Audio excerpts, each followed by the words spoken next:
ক্লাসে তোমাদের নবম শ্রেণীর যে বাংলা পরীক্ষাটি রয়েছে সেই বাংলা পরীক্ষার আমরা এক কথায় প্রশ্নের উত্তরগত করতে চলেছি।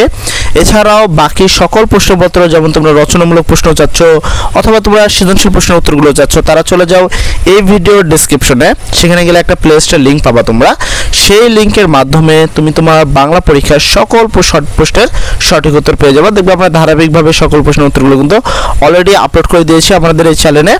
যারা সেই প্রশ্নের উত্তরগুলো চাচ্ছ তারা চলে যাও এই ভিডিও ডেসক্রিপশনে, সেখানে এই প্লেলিস্ট থেকে তোমরা সকল প্রশ্নের উত্তরগুলো দেখে নাও। আর যারা আমাদের চ্যানেলে নতুন এসেছে তারা অবশ্যই আমাদের চ্যানেলটি সাবস্ক্রাইব করবা এবং আমাদের পাশে থাকবা। যেমনটি আমি বললাম, আমরা আজকে এক কথায় প্রশ্নের উত্তরগুলো করব। তো চলো আমরা প্রশ্নের উত্তরগুলো দেখে নিই।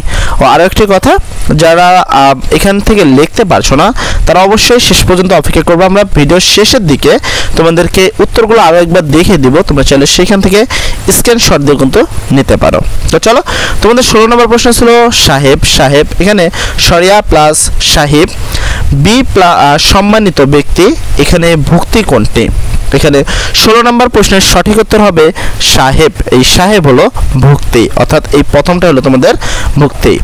তারপর হলো তোমাদের 17 নম্বর প্রশ্ন হলো ভর সন্ধ্যায় লোকটি বাড়ি থেকে বের হয়ে গেল, এ বাক্যে ভর সন্ধ্যায় শব্দটিকে কি বলে?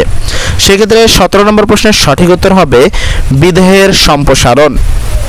18 নম্বর প্রশ্ন, 17 নম্বর প্রশ্নের সঠিক উত্তর কি হবে? বিধেয়ের সম্প্রসারক। ঠিক আছে।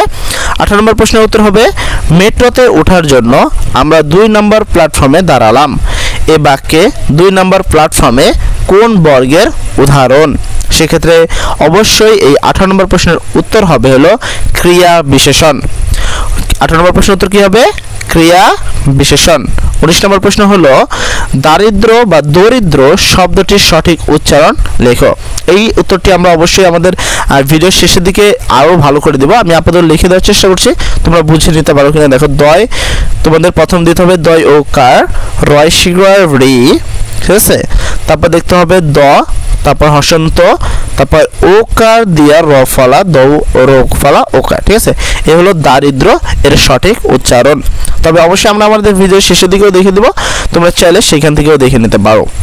তারপর 20 নম্বর প্রশ্ন হলো বিচিত্র শব্দের বিশেষ্যবাচক রূপ কি হবে? সেক্ষেত্রে এই বিচিত্র শব্দের বিশেষ্যবাচক রূপ হবে হলো বৈচিত্র্য। ঠিক আছে, বৈচিত্র্য বানান কি? বয় ওকার, ছয় শিগার চি, তয় জফলা, বৈচিত্র্য। ঠিক আছে। অ্যান্ড আমি আবারও বলি যে ভিডিও শেষে অবশ্যই তোমরা উত্তরগুলো পেয়ে যাবে, টপিকে করলেই হবে। 21 নম্বর প্রশ্ন হলো স্বরবৃত্ত ছন্দের এক একটি পর্ব কত মাত্রায় হয়? সেক্ষেত্রে 21 নম্বর প্রশ্নের উত্তর হবে স্বরবৃত্ত ছন্দের এক একটি পর্ব 4 মাত্রায় হয়। 22 নম্বর প্রশ্ন হলো বাষ্পরথ শব্দের অর্থ কি?